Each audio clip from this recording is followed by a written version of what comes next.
Peter Bizzalongo, Senior Director for Professional Development at the National Association for the Education of Young Children. And I'm joined today by Stephanie Feeney. Stephanie? I'm really happy to be here in this conversation, Peter. Thank you for asking me. This gives me an opportunity to talk about my favorite subject, which is professional ethics in early childhood education. I was the co-author of the first NAEYC Code of Ethical Conduct, which was approved in 1989. I've written 2 books for NAEYC about professional ethics and quite a few articles over the years. I've participated in the development of 2 supplements for the NAEYC Code of Ethical Conduct, one for adult educators and one for program administrators. And I have been involved in 3 revisions of the code that have been conducted since 1989. Wonderful, wonderful. So now you know why Stephanie is sitting here with me.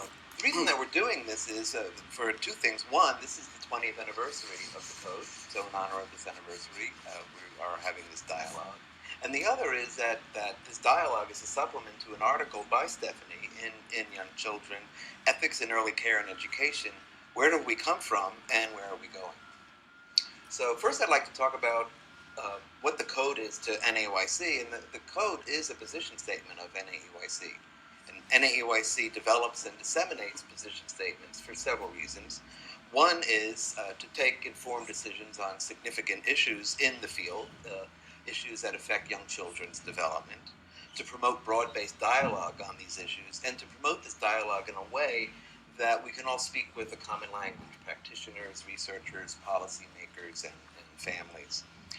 And certainly the Code of Ethical Conduct does give us the opportunity to do that. Stephanie mentioned some of the history of the Code, and while this is the 20th anniversary of the Code, work on ethical issues in early childhood education preceded that. In the 1970s, we had the work of Lillian Katz and Evangeline Ward and others regarding ethical issues in working with young children.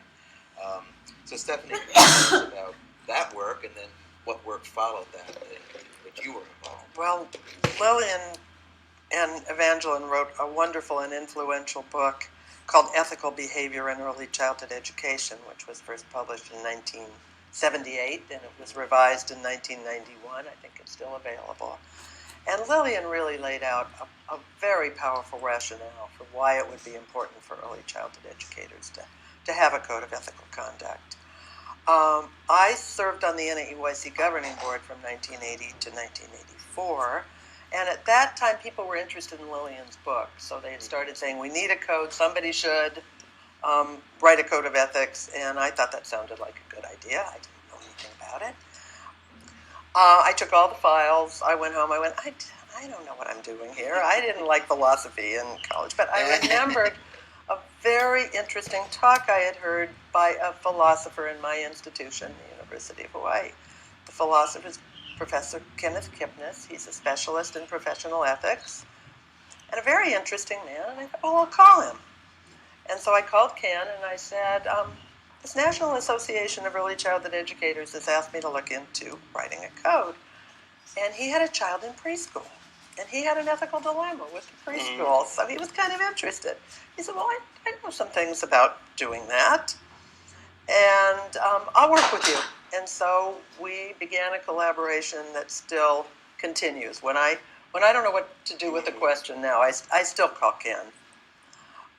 The first thing we did after he kind of signed on and said, well, I'll work with your organization, we put an article in Young Children in we have a list of those. It was about 84, 85.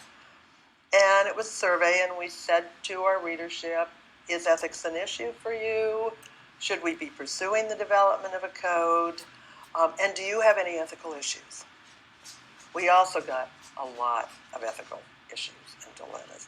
And at one point, Ken was looking through these things, and he looked at me and he said, Stephanie, these people are in ethical pain. So we have difficult issues we're dealing with. So we got these issues, and we read them and we categorized them, And we did a couple things. We tried to figure out what are the categories that these issues fall into. How do they organize themselves?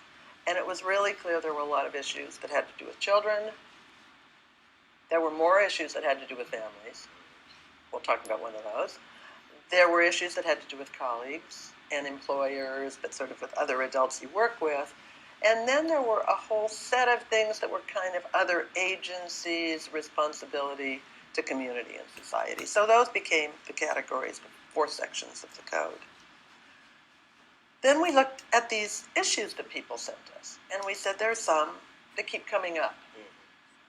And so we took some of those issues and we wrote cases, which we will